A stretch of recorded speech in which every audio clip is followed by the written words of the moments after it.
I'd like to welcome each one of you. I'm delighted to be here with Robert.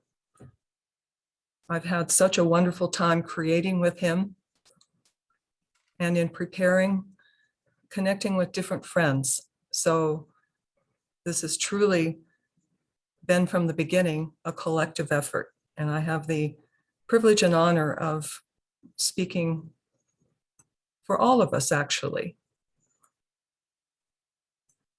so that in this hour, the tone of life we sound will bless our worlds. And I recognize and honor the substance that each person brings.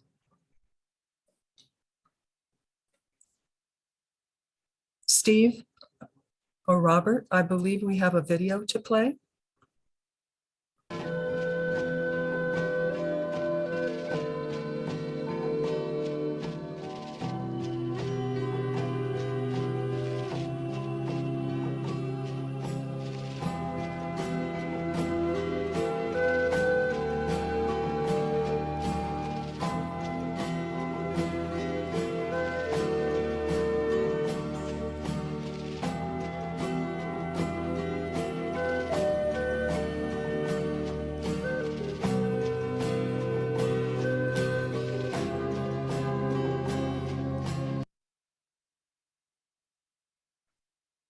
We need to share the screen.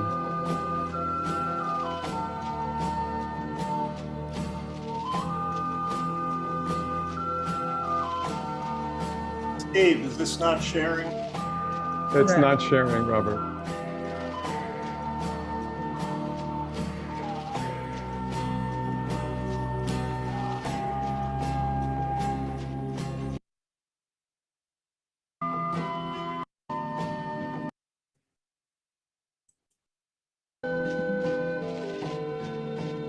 Excuse me.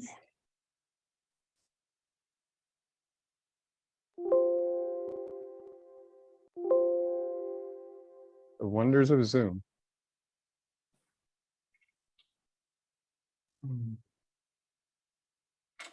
I'll just do it on the screen.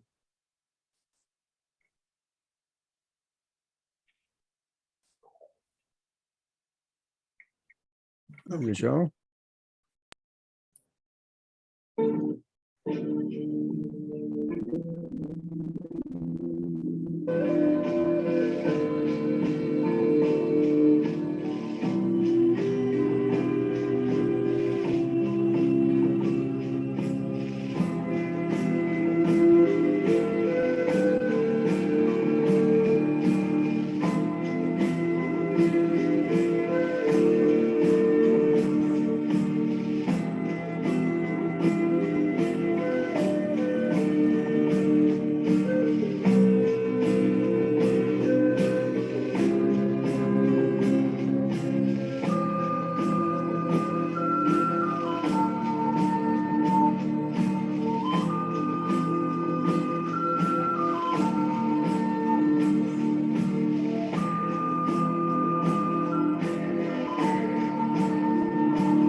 Thank you, Robert. What beauty that was that touched my heart. I think maybe touched yours as well. Water, a symbol of truth. The first of the four creative forces, water, air, earth, and fire. And the eagle, majestic, noble, powerful, visionary, and free. Here's what Yolanda had to say about the flying eagle.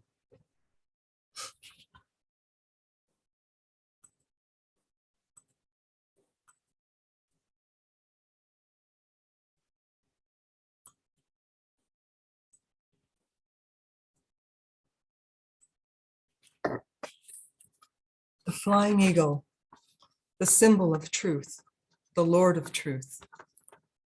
When we become acquainted with the reality of truth, what do we find? There is an ability to move in the air of spirit. The flying eagle, not something that is earthbound, not something that is limited to one little point here or there. And what is the nature of the eagle? The eagle is called the king of birds. The eagle carries a very positive pattern. But the nature of an eagle, the bearing of an eagle, what it suggests in relationship to the positive expression of being. And we know what it is to move in the air of spirit, to express the spirit in the daily moments of our lives, to move with the creative process through all the situations of our life. And because of this, it occurred to me that our lives are celebrations of victory. And our service times like these are also celebrations of victory, because we come together physically as a body in agreement to serve our Lord and King. And we experience victory because we choose to live the truth. I know this victory when I choose to be controlled and to act to my highest understanding of what is right, that I know in my deepest heart, to contribute to the circumstances of my life just as they are, no matter what I feel about them, and not try to change them. To listen to the word of guidance from who I am about the right time, the right place, the right way, and to seek the most creative and uplifting outcome always. Or what else could I do? Nothing. That's my purpose. And I know the experience of love when I do this. And first and foremost, it's the love for the one I am, and above us all, our Lord and King, that focalizes this beautiful earth. And out of that first commandment comes the second, love for others. Every moment of living is an attunement. Here's something Martin had to say about love and truth. They are in fact inseparable. And for love to be creative, that fire force, it must manifest in the right design, the true design under God's control. And then it's creative. And the truth contains within itself the design and control. And therefore, truth is essential to love manifesting at all levels of being. And the truth of love, as we know in our own experience, it heals us and other people. It uplifts us, and it's unifying. It's unifying for everyone, anywhere, who seeks to live to their highest integrity. It is all inclusive. But fight the fire of love through self-will, and you will feel the burn. And that is the design of how things are. The creative process transforms us if we are willing to be made whole, if I am willing to be made whole. And I and we travel up the spiral of life in our process of becoming whole. And I suspect truly it's a journey without end, even beyond this physical form. Whatever is beyond, I suspect there is constant creativity, change, and growth. And in my own experience over the years of my life, I found that moving through the creative process is actually miraculous, especially when I've been in circumstances that have been very, very challenging, to say the least. And I know I speak for all of us in saying that. And what this leaves me with when I recognize this is the deepest, deepest gratitude in my heart for the one I am and for our Lord and King.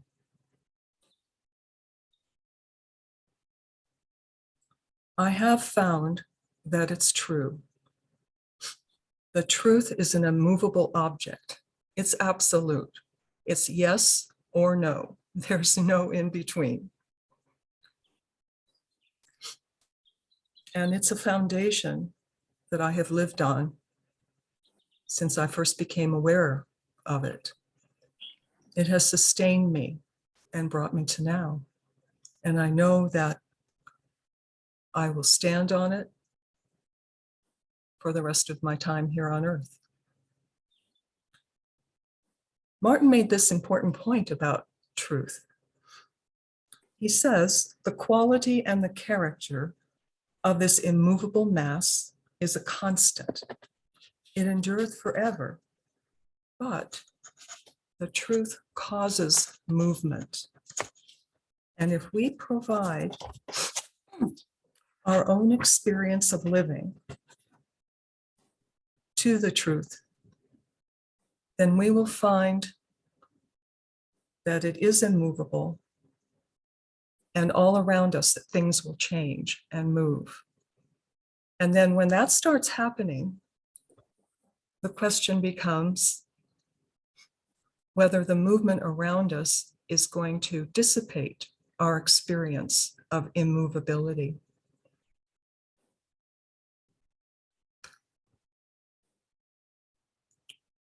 We are what we are. I am that I am. And nothing can make it otherwise. And Martin says, this indicates something of the real nature and quality of the rock, our own true being. So we are present on earth in the world to manifest that rock of reality. We remain unmoved in our hearts by the changes. And yet, at the same time, what are our hearts moved by? They're moved and filled with passion to live by the truth of love that we each know. I feel a passion to live my purpose here on earth, so that when my time is complete, I may hear, well done, thou good and faithful servant. What could be more meaningful?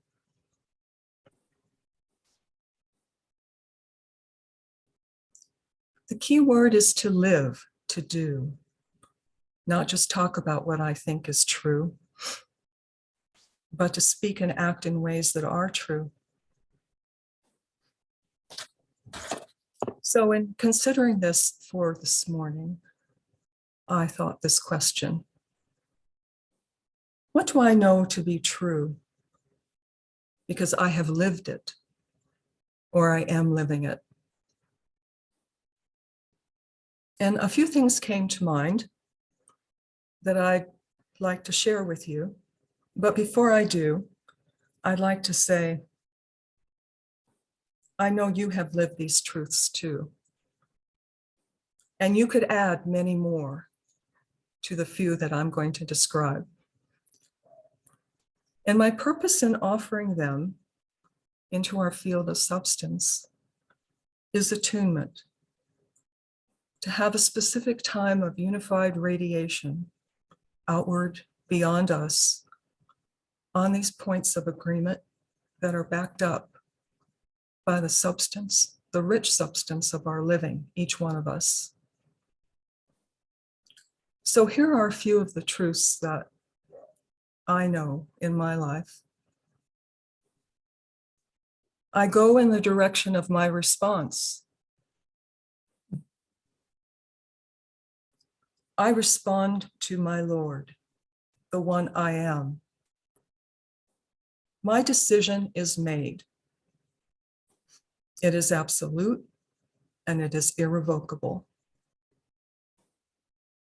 Although the circumstances of my life change, these are my opportunities to apply my absolute decision, to live the truth of my decision, that I respond to the Lord first and foremost. I will not let anything stop me from fulfilling my spiritual purpose. My presence has power, and it is the power of the one I am. When I become free in my limitations, then I become free from my limitations, and whatever is true cannot be lost.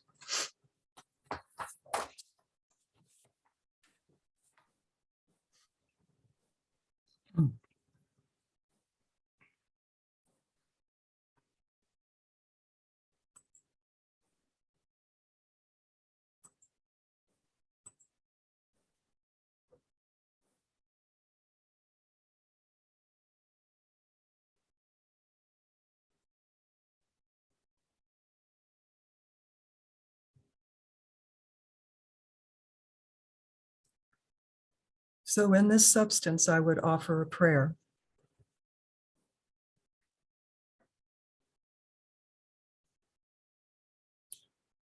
O Lord,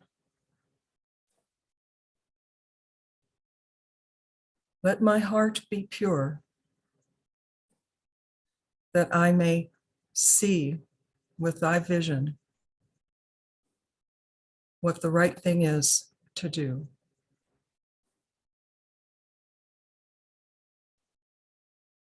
And not only see, but may I have the strength, the courage, the wisdom, and the ability to act on it. To thy glory. Amen.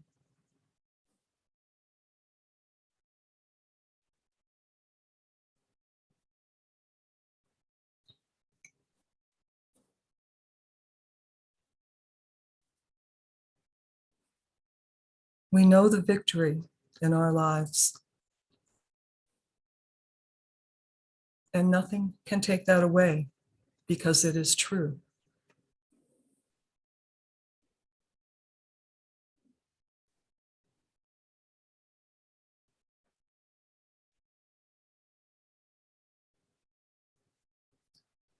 So let us give thanks to our Lord and King for this tremendous gift of living here on earth now.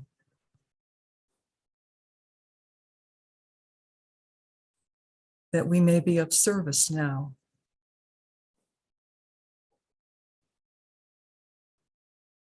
That we know the confidence and assurance of living in the truth of love. We know the joy of living and of creating together.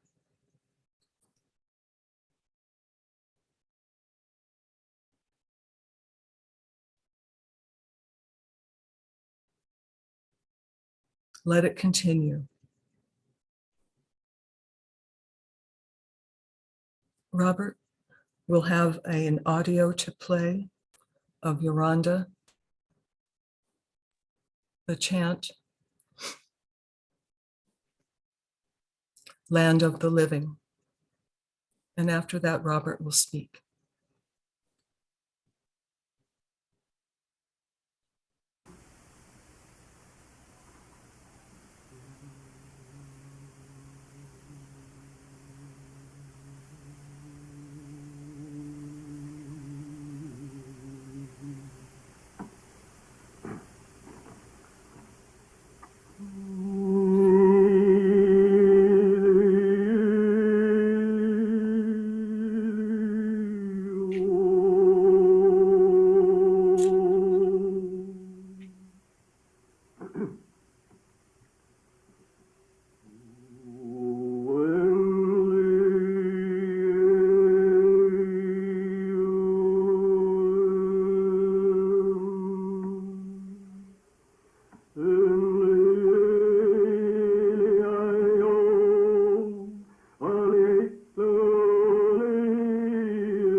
I want to thank Mary for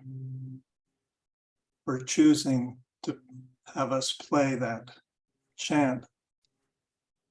I'm going to read it now since the words are not easily understood, and I think they're very important to the development of the offering this hour. There is a land of the living, a land of the living.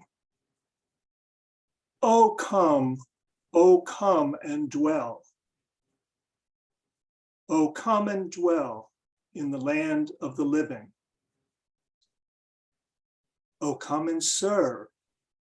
O come and serve the God of the living, the God of the living. There is a land of light. There is a land of light. O come and dwell in the land of light. O come, O come, O come.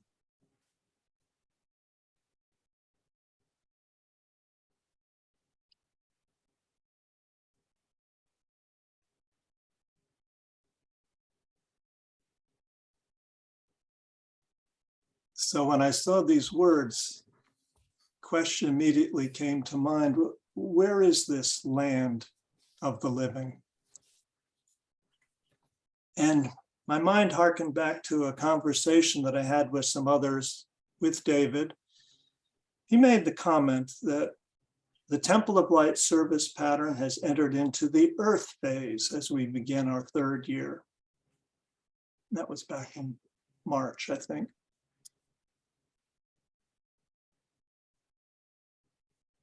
And I realized that for the last 3 months, my heart and mind have been filled with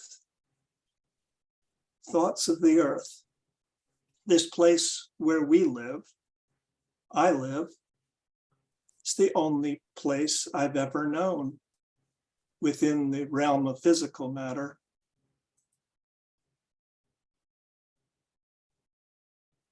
Now I and we, as Mary so beautifully described, are beginning to understand another place, a holy place, one which we may also live together, with an understanding that the earth is the Lord's and the kingdoms thereof. An understanding that those ways in which we have thought about the world may need to change. Oh, we've made judgments about all kinds of things in our past. Our forebears have made judgments for millennia, actually.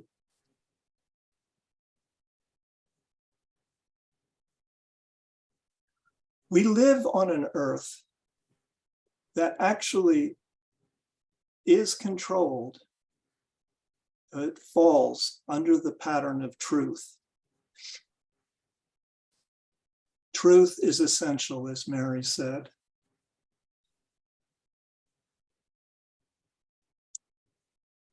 Now, we've talked about a veil, and I've thought about that long and hard for years. Now, is this something that God inflicted upon us, the cherubim wielding those flaming swords. They held us back from heaven. And it keeps coming home to me that that's not it at all. It's the judgments we make. It's the thoughts we hold. It's the biases. So I want to tell you about a particular book that just really floored me. It caught my attention for sure. It's by Paco Calvo. It's called Planta Sapiens. Now, this book is about the possibility that plants have an intelligence. They have a consciousness. And he explores that backward and forward, and it's actually somewhat convincing. But he admits in all humility that he doesn't have the last word. They are still doing experiments. But he said, what stands in the way? Now, I'm speaking from the last 150 pages of this book. The first 50 pages, he did something I've never seen anyone do before. He said, there's no point in heading down this road unless you, the reader, can find it in yourself to allow your consciousness to shift. And he talked about something he called plant bias. I mean, we're genetically geared to watch things that move. Plants don't move. Well, they do. Actually, there's record of many, from hundreds of years ago, many experiments, people charting step by step how vines will grow in circles. Some of them do something else, but the ones that grow in circles, constantly picking at different areas within their, realm to find something to hang on. And as they find something to hang on, then they grow in that direction. There's a thought process. Well, at least it looks like it. But Paco is saying, from the very beginning, you're not going to understand, you're not going to believe me. Don't take it on my word. You're not going to believe it. Plants stand there. They're not like us. Now, I won't even get into fungi. Fungi live under the ground even.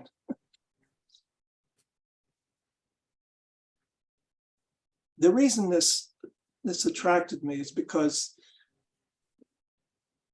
it is indication that within the world, there are many people who are choosing to explore this planet in an entirely different way, particularly regarding life. Life is such a special condition. I think sometimes we're so imbued with it, we just so surrounded in it that we lose track of what it really is, of the design and control that absolutely stands behind every factor within our lives.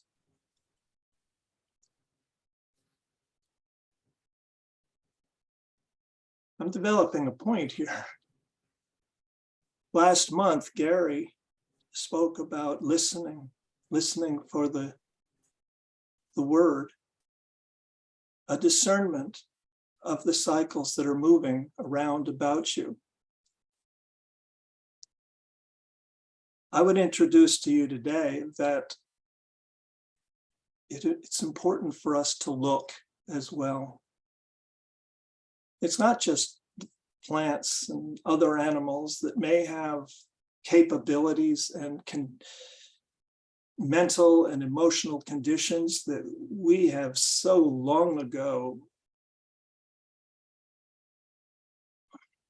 protected ourselves in the sense of not having to recognize these things. It was all about protection. judgment.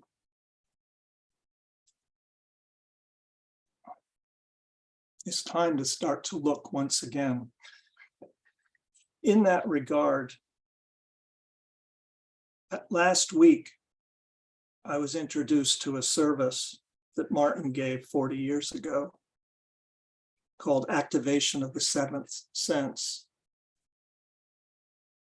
I'll get to that seventh sense a little bit later, but I want to start with an analogy he developed about walking. Well, the analogy is walking, but it's about how we learn to trust the creative cycle and to be still with it. See, walking, you're actually shifting your balance continuously and you're moving from the known to the unknown. Then it gets more interesting. Let me read. With running, it can be rhythmic and care can be taken that the steps go in the right place. And the movement, therefore, can be quicker. I suppose, carrying this analogy through a bit, we might reach a point one day when we can leap upon the mountains, skip upon the hills. But it is only because we have developed the facility for doing this on a deliberate and intelligent basis. Whatever the extent of our motion thus far, it is carrying us into the unknown. But we are never far from the known.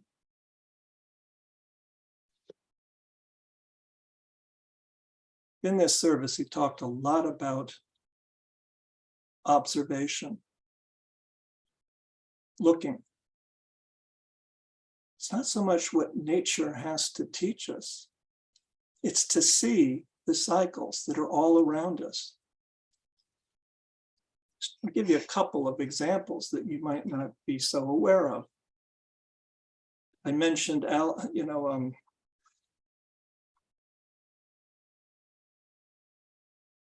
plants and fungi have an incredible relationship. In fact, I think the truth might be that the plants cannot live without the fungi. And in fact, the fungi create their own system of little roots called mycelium. And they actually live within the root system, but not just next to, but actually inside the roots of the plants. And why do they do this? Well, because this isn't just dog eat dog world for survival of the fittest. No, they nourish one another. The trees and other plants need the nourishment from the ground, the minerals. The fungi don't photosynthesize. They need the sugars from the plants. They work together. I'll give one other example. Remember the comment that says, closer than hands and feet? Well, let me tell you something. Within your gut, your digestive system, you have all kinds of creatures living in there. It's not you, they don't share your DNA. The flora and the fauna, we call it. We couldn't live without them. In fact, we have grown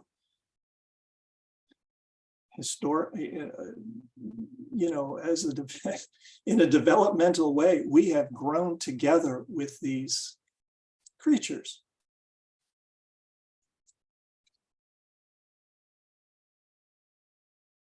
So what I'm suggesting is that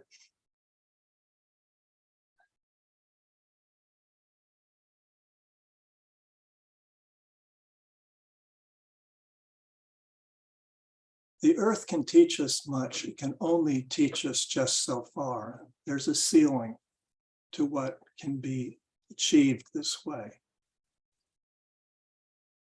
How do we reach beyond? Well, Martin spoke about the seventh sense.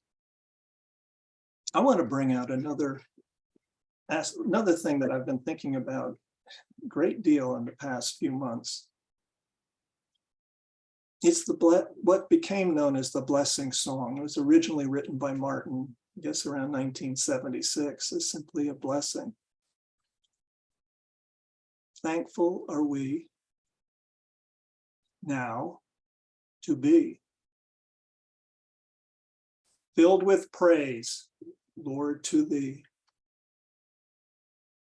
So shall our living bless the earth. Thankful are we, Holy King.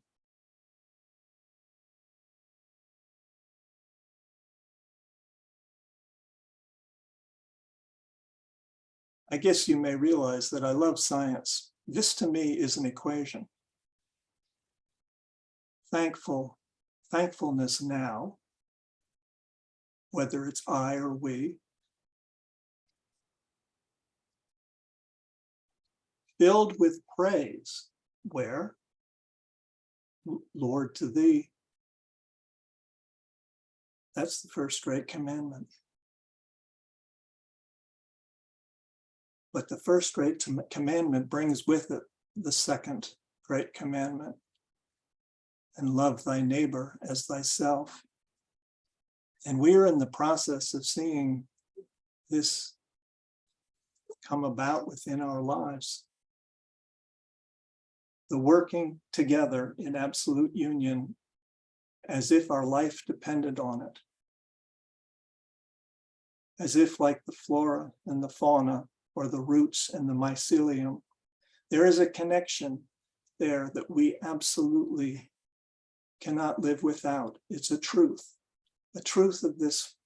of life on this planet, the only life we know.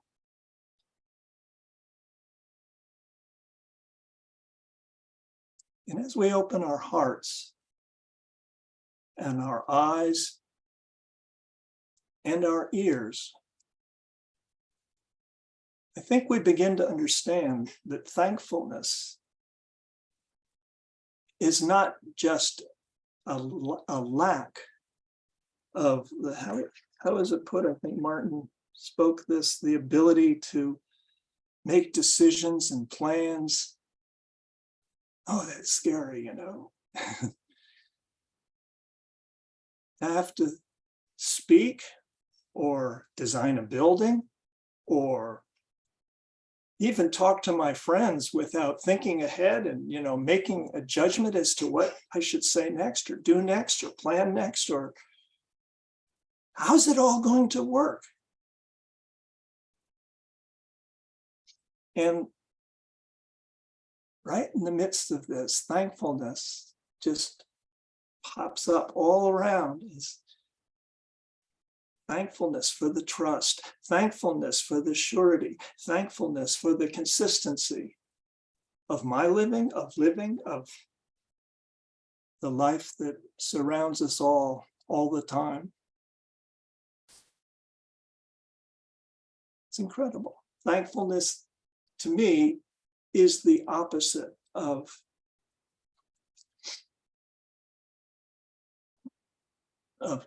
judgment, fear. And with this thankfulness, what does this lead to? It leads to,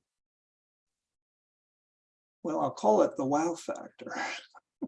And we start to realize there's some amazing aspects to the truth of life as we live it, as it exists all around us. And our heart leaps in praise. And I suspect all animals, all creatures do this.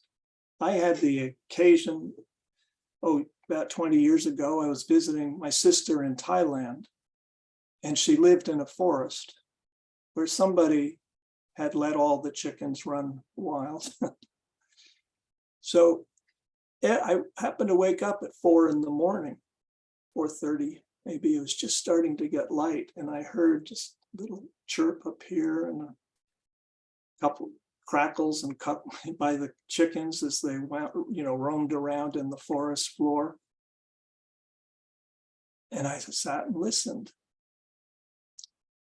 And it grew louder and louder and more intense. By about 5, who knows? It was this incredible symphony of different sounds.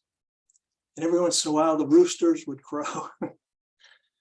I even looked up, and way up branches above me, there was a squirrel doing push-ups in time to the music. Now, if that's not praise and glory and the fullness of life lived by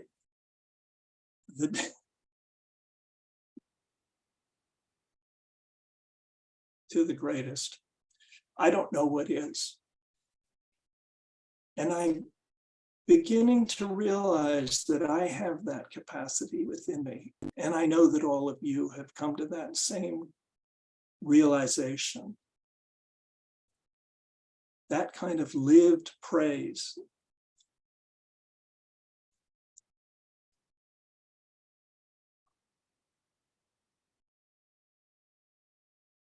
Really is a simple thing.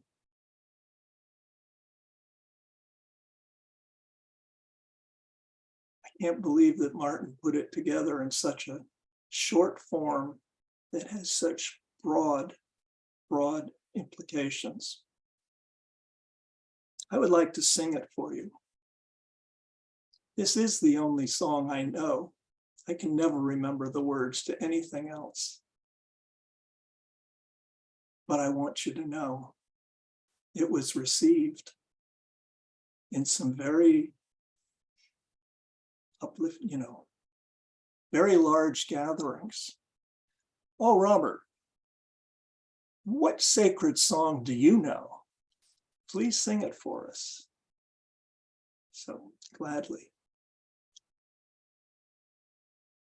Thankful are we. Excuse me, I'm not used to singing this with emotion.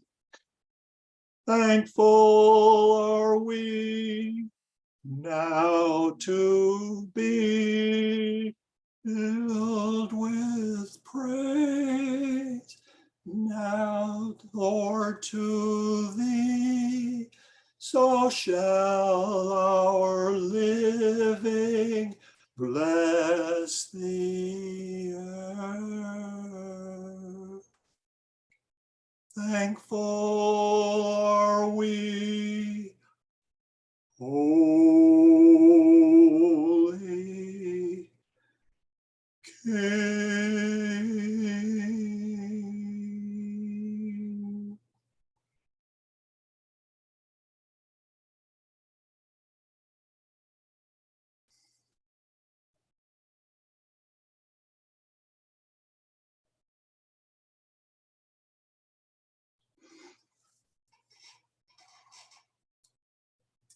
I've had some time this morning to afternoon to share my heart and thoughts. And I would now like to offer to all of you to respond as you will in your own voice. And please don't refrain from not singing if you so feel moved.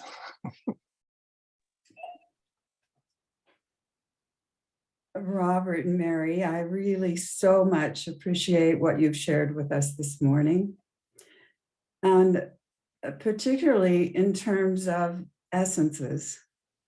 Recently, I was contracted to paint a mural for a couple. And it's not so much about the painting of the mural, it's that it caused me to scrutinize and observe the desert scene much more carefully and to really appreciate the beauty that surrounds me here in the desert. So I think I have a saying in doing art that if I can't see it, I can't do it. And I think that's a principle that's true of so much of living that we see with our hearts, and something translates through to our minds in action. But in fact, we're dealing with essences all the time related to 10,000 myriad things in living.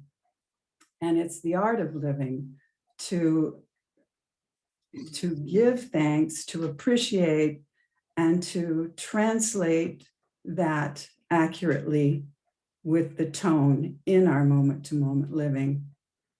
So thank you so much for bringing all this morning. Thank you, Deborah.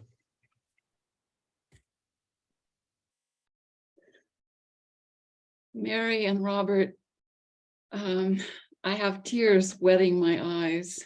I think I want to start with Robert, your song. You may think, well, I didn't sing perfectly, but actually to me, it was absolutely perfect. And as I looked at you, you know, you have a nose rather like Martin. And I felt Martin's heart through you in having written that song. And with Martin's British background, he didn't, you know, reveal it quite as vividly as you do. So that was a real gift for me. And also the experience you have of deeply looking, deeply sensing the Lord's design and control. That is so strong with me these days, the symbiotic relationship of all of nature. And Mary, that video with the eagle, I have seen many pictures of eagles and some videos, but I've never seen one that shows the eyes so vividly. And I could sense through that what the eagle is seeing as it showed, you know, what it was flying through. And when you offered your prayer, there was a point at which I looked into your eyes and they were the same eyes as that eagle. The purity of heart that you spoke in your prayer, that you might be able to see what to do and have the courage and strength to do it. And your absoluteness, the way you describe that, your absoluteness of love for the truth, it has been a riveting experience for me. Thank you so much.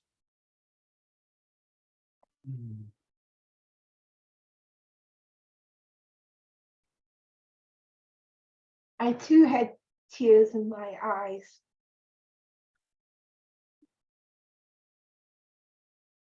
Because what I sensed you both brought was being naked and unashamed before the Lord.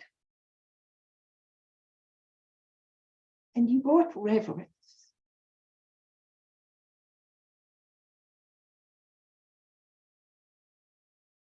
It was beautiful. Thank you both so much. I loved flying in the air of the Spirit with both of you and appreciating the beauty of your spirits. And I love the symbolism of the eagle and the video flying in the air of the Spirit. There's such wonderful freedom as we fly in the air of the Spirit. And we're unencumbered by anything around us. That is total freedom. And that is total joy.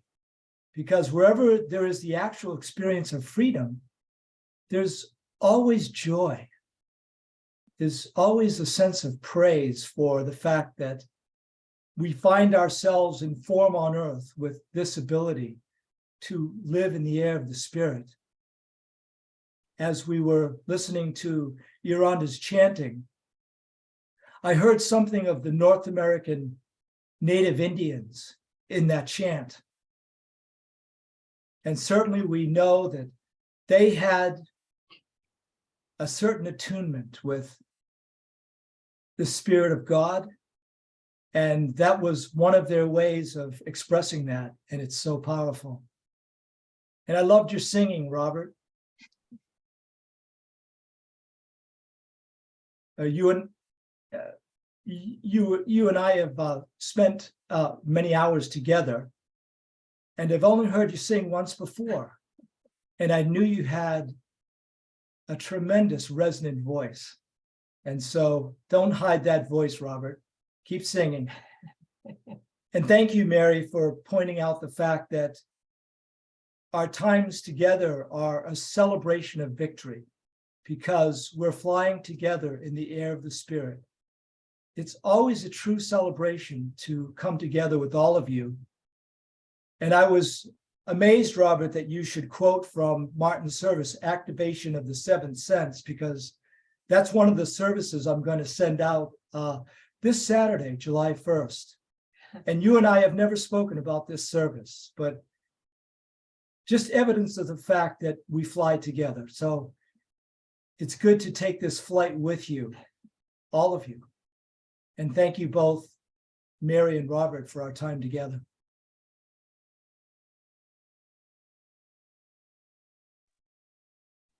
Robert, I also was intrigued at that hint you dropped about the seventh sense. And I think maybe you didn't describe it, but we began to experience it with you.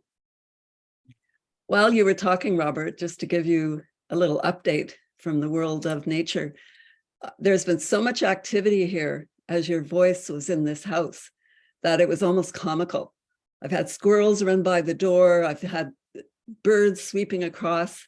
It's been really quite intriguing. And I keep thinking, can they hear? Can they hear Robert's voice? I was noting how life is the product of love and truth. And as we spoke about earlier with Mary's portion. And so by looking at life as you did so beautifully, Robert, we can see what the product of the union of love and truth are, which is life. And how, as you so beautifully described, the plant world, how it senses that vine, senses what to hold on to.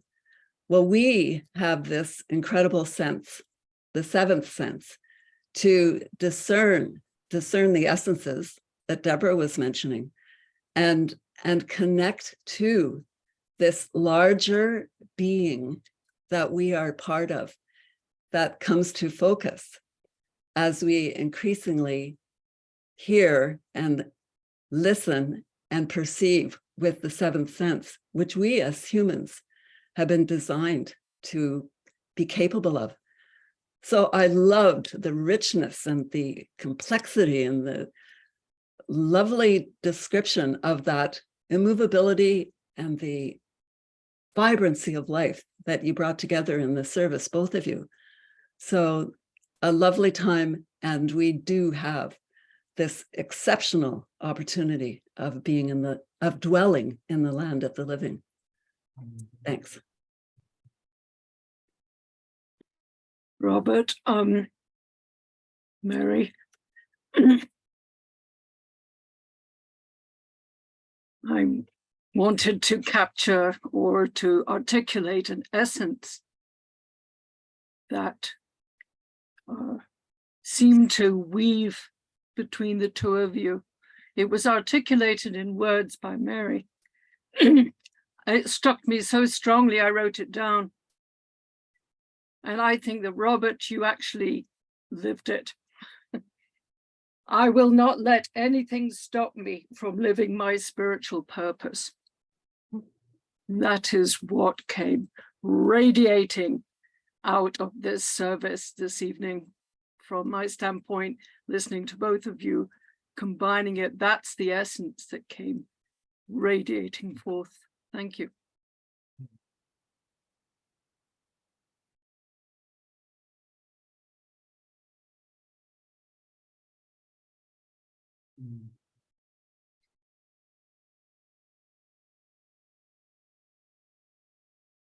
Well, I'll just make one more comment.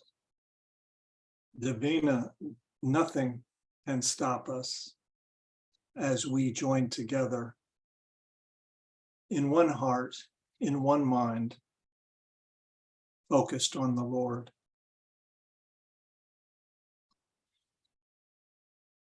I would like to give Mary a chance to respond if you would like. Thank you, Robert. And thank you, everyone.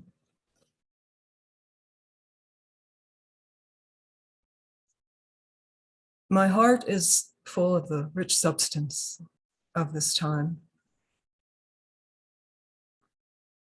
And sometimes it is difficult for me to find the words when I feel so deeply.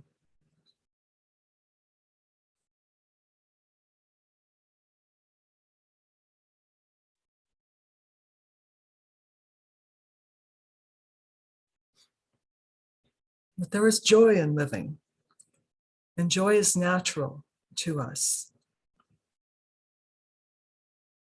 And we know that joy. It is our Father's good pleasure that we share the kingdom. The kingdom is not only at hand, it is in our experience now. Now, yes.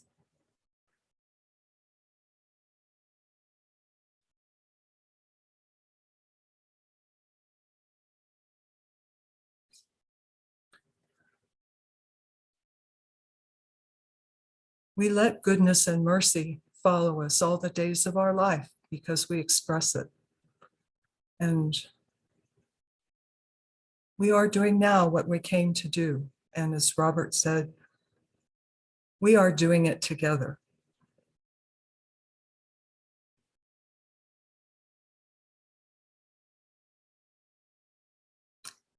So I give thanks. We give thanks. Let us give thanks to our Lord and King.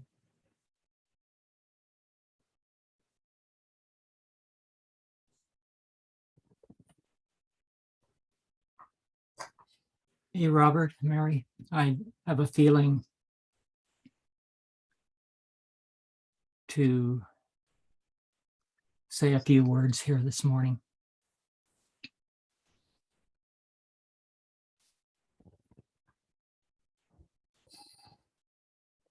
I've appreciated both of you. What's been said and the feeling current that you release through the heart that relates to the spirit of truth that you are and that you love. Early on, Mary, you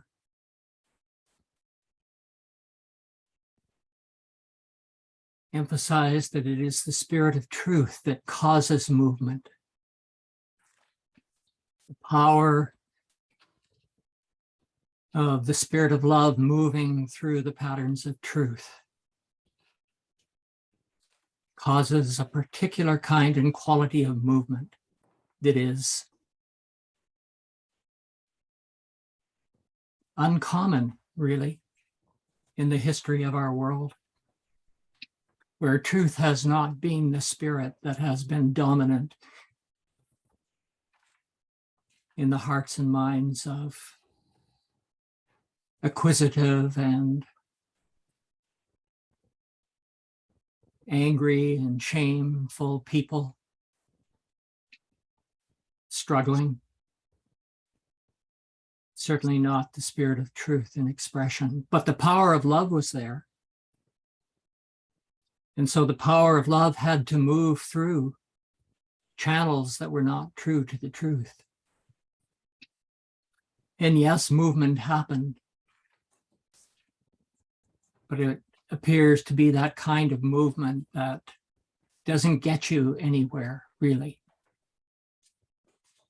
Same old ground. But now something different is happening in the world because the spirit of truth is rising. And the spirit of love that moves from the Lord of love through the body of truth that we may provide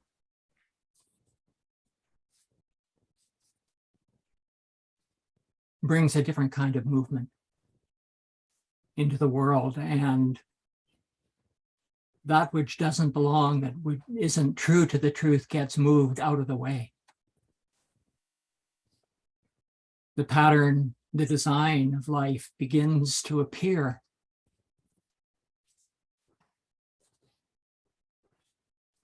In accord with the sweet, beautiful forms of life in the garden of glory. Not this hell that man has made, covered with concrete, brutality everywhere, imposition upon the natural world and those human beings who are dominantly responsible for bringing the human contact with the natural world. All of those simple peoples of the world have been imposed upon because the power of love has been stolen and forced to move through channels which haven't provided the dominion of love and truth, but an overbearing and horrific imposition, death and violence. And now something different is happening. We may look out at the world and say, well, show it to me, where is it? But if the seventh sense is opened, we see things and know things that are uncommon in the world. And we see how the spirit of love is moving through the channels of truth that are now developing. And the garden experience is returning for those with eyes to see it and ears to hear the beautiful music of the garden.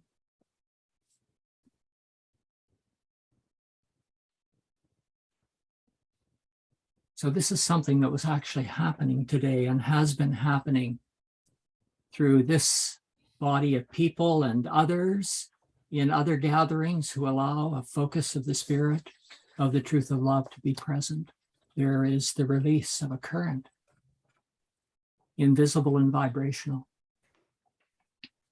that is moving out of the way that which doesn't belong and allowing to reappear step by step. The beautiful revelation of the garden of God.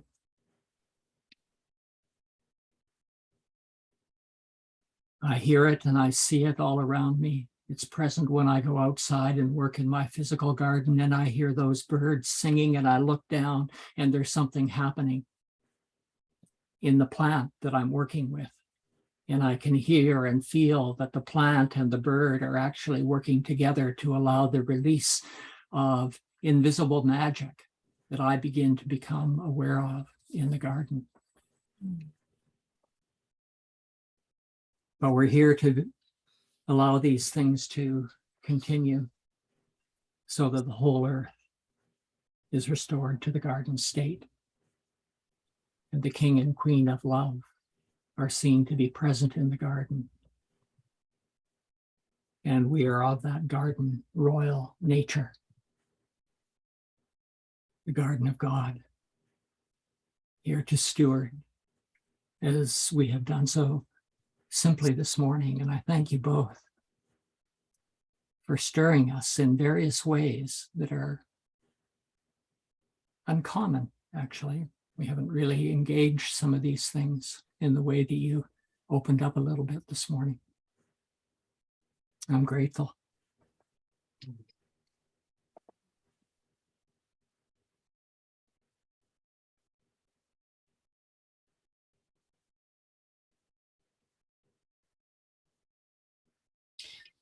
Thank you, David. So beautiful. I am so appreciative of all that has been shared in this time through each one. And thank you, Robert, for the depth of heart, passion you expressed through your song and words. But I want to go back particularly to what you shared, Mary, because there's something of a particular essence that came through that I feel it is so important for us to mark and amplify. I felt that you took a divine action through what you expressed, your positive expression of being, the prayer that you shared, let my heart be so pure that I may see with right vision. What you shared was the right vision from your pure heart. And I felt that in what you expressed, you did something very particular. It was, to me, you set the spirit of truth, the spirit of the Lord of truth, the spirit of the divine eagle free in our midst, and through us in the world, a world that has tremendous amount of confusion, including those who knew Martin once, a tremendous amount of confusion. It set something free of the spirit of the Lord of Truth, the eagle. And when you showed that video of the eagle, I felt the noble spirit and the crooked nose of Martin, the noble spirit of Martin, noble spirit of the Lord of Truth. You said the truth is absolute. The truth is immovable. And yet all around it begins to move when it's present. And if we're not moved by all that moves, then we continue to express the immovable force into the world. The importance of the spirit of truth, in some ways more than the spirit of love, has been forgotten. What is needed more is not love, it's the truth of love, and that is love. And you brought that sharply to focus today.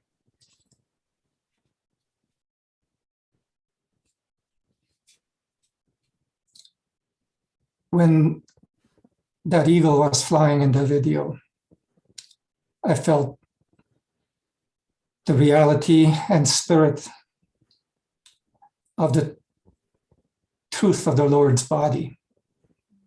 That eagle is the Lord's body. And may the passion of our being together be that eagle. Marsha mentioned about seeing the eye of the eagle. I noted that too. The vivid clarity of that eye that sees and sees through all the confusion and represents the Lord of Truth, serving the Lord of Love. So thank you for the specific action you took to release the spirit of the Lord of Truth and of that eagle in our midst and into the world.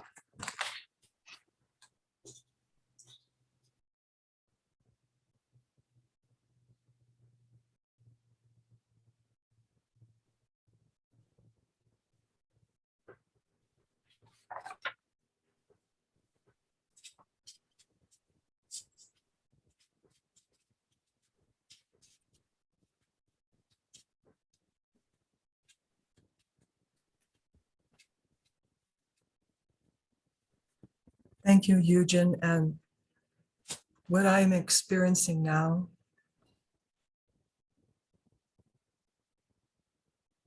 is an indescribable love for you, what you have expressed,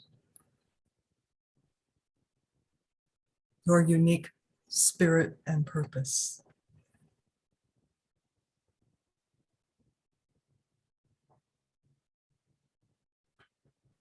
Bringing it to focus as you did is remarkable.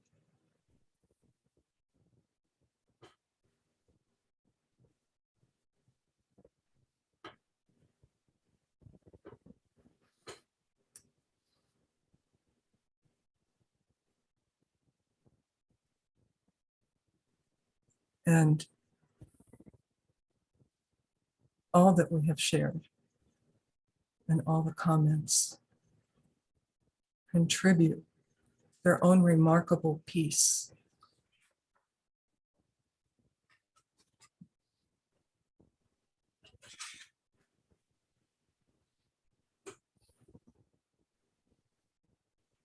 to the experience that we have now, the vision that we have now, the substance that we have now.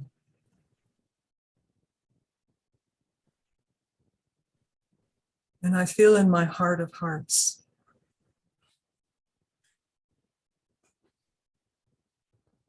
the Lord's promise, the Spirit of truth, the Comforter is always with us.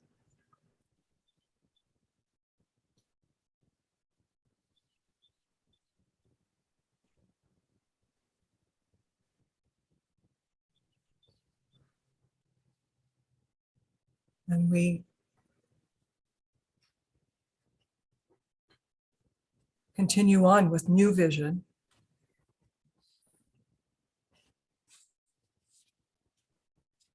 free in the air of spirit,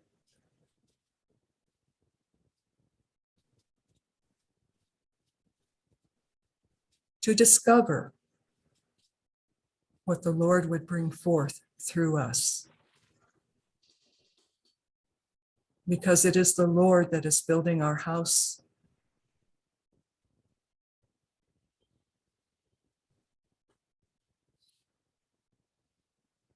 And we are building that house on the true foundation of truth.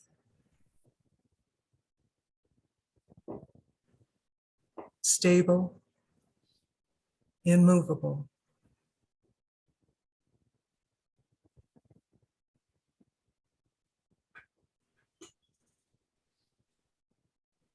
knowing that the glories of life will appear in their season.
Mary and Robert, you've given us a clear choice today, more articulate choice that there's only one way to go. And the sensing is, blessed are the pure in heart, for we shall see God. Blessed are the pure in heart, for we shall see God. Let's continue along these lines, making the choice of saying yes and realizing there's a clear choice in the truth. And the sixth sense, if we're only relying on our intuitive sense, we judge, there's judgment to the world. But our seventh sense, a pure heart, allows for acknowledging the truth in every single moment, whoever we're with, acknowledging life as it is, as Robert, you so clearly expressed. Let's so continue in the way. Our next Temple of Light service will be July 23rd with Eugene leading our time. And we look forward to that. David, I think you have some music for us.